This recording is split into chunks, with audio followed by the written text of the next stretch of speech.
ઐતિહાસિક મોટેરા સ્ટેડિયમ હવે ઇતિહાસના પન્નાઓમાં નોંધાઈ જશે, કારણ કે મોટેરા સ્ટેડિયમમાં તોડવાની કામગીરી શરૂ થઈ ચૂકી છે અને આ સ્ટેડિયમ હવે પુનઃનિર્માણ થઈને વિશ્વનું એક એવું સ્ટેડિયમ નિર્માણાધીન થશે કે જેની લોકો જરૂરથી નોંધ લેશે। પરંતુ આ સ્ટેડિયમની વાત કરવામાં આવે તો અનેક રેકોર્ડ, ક્રિકેટના અનેક રેકોર્ડ આ સ્ટેડિયમમાં બન્યા છે, જેમાં સચિન તેંડુલકરે પોતાની પ્રથમ બેવડી સદી 217 રન, આ ઉપરાંત સચિન તેંડુલકરની સાથે સાથે તેમના ગુરુ કહેવાતા સુનિલ ગાવસ્કરે પણ 10,000 રન નોંધાવવાની સિદ્ધિ આ સ્ટેડિયમ ઉપર મેળવી હતી। કપિલ દેવે 432 વિકેટોનો રેકોર્ડ પણ જે રિચાર્ડ હેડલીના નામે હતો તે તોડ્યો હતો। આ જ સ્ટેડિયમ એટલે કે ઇતિહાસનું સૌથી મોટું નામ જે કહી શકાય તેવું મોટેરા ક્રિકેટ સ્ટેડિયમ હવે તૂટવા જઈ રહ્યું છે અને આ વિશે જ વધુ વાત કરીએ। આ ક્રિકેટ સ્ટેડિયમની સાથે જેનો સૌથી વધારે લગાવ હોય એ ગ્રાઉન્ડ્સમેનનો હોય છે અને આસિસ્ટન્ટ ગ્રાઉન્ડ્સમેન કાળુભાઈ સાથે જ વાત કરીએ। કાળુભાઈ, એક ઇતિહાસના પન્નાઓમાં દર્જ થઈ જશે જે રીતે આ સ્ટેડિયમ સાથે અનેક લાગણીઓ જોડાયેલી છે, કારણ કે અનેક રેકોર્ડ આ ગ્રાઉન્ડ ઉપર નોંધાય છે અને જે પીચ જે બનાવવામાં આવે છે ધીરજભાઈ પરસાણાના નેતૃત્વમાં બનાવવામાં આવે છે, પરંતુ સૌથી મહત્વપૂર્ણ કામ તમારી પાસે રહેલું છે સમગ્ર ગ્રાઉન્ડને મેન્ટેન કરવાનું। કેવી લાગણીઓ તમારી જોડાયેલી છે આ ગ્રાઉન્ડ સાથે? 1983માં જ્યારે સ્ટેડિયમની શરૂઆત, જ્યારે શિલારોપણ વિધિ શ્રી જ્ઞાની જલસિંહે કર્યું, ત્યારથી હું ગ્રાઉન્ડ ઉપર અહીં આવ્યો હતો। ત્યારથી મેં અત્યાર સુધી ઘણા ચડાવ ઉતાર જોયા છે અને મારી નજર સમક્ષ ઘણા રેકોર્ડો પણ આવ્યા છે। માનો કે સચિન, ગાવસ્કર, કપિલ દેવ પ્લસ મોહમ્મદ અઝરુદ્દીનની અહીંયાથી કેરિયરની શરૂઆત થઈ ઇંગ્લેન્ડ સામેની, ત્યારથી મેં ઘણા અહીંયા ઉતાર ચડાવ બહુ જોયા છે।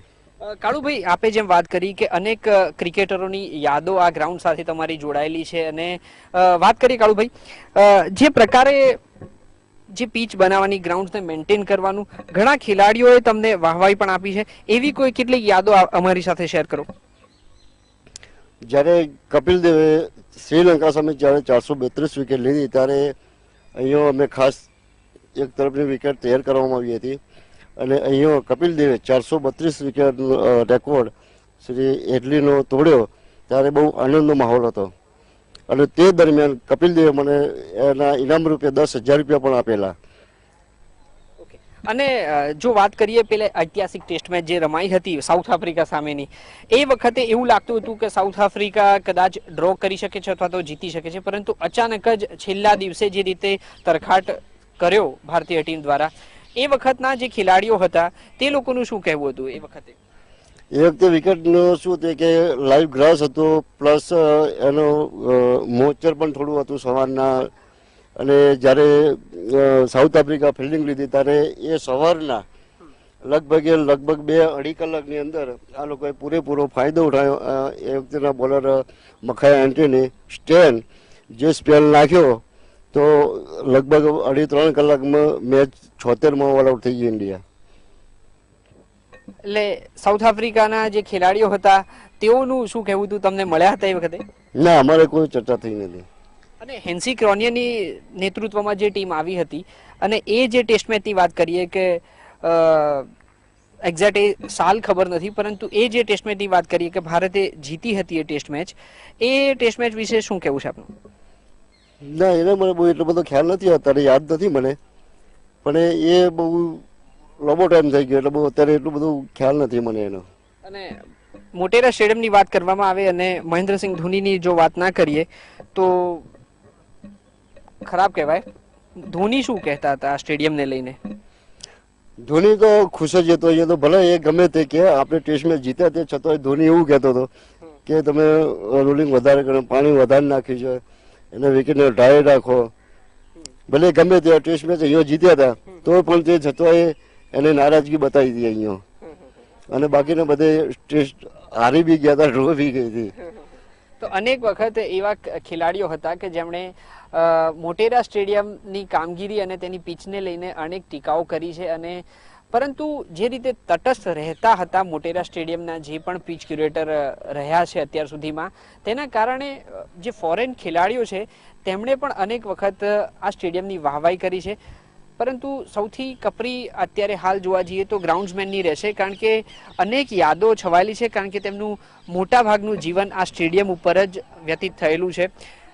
હવે આ સ્ટેડિયમ જે અનેક યાદો રહેલી છે કે સૌથી પહેલાં તમે અહીંયા પહોંચતા, પછી આ રીતે કામગીરીનો પ્રારંભ કરતા, પરંતુ હવે નવું સ્ટેડિયમ આવશે, અદ્યતન ટેકનોલોજી વાપરવામાં આવશે, તો ક્યાંક એને લઈને આપનું શું માનવું છે?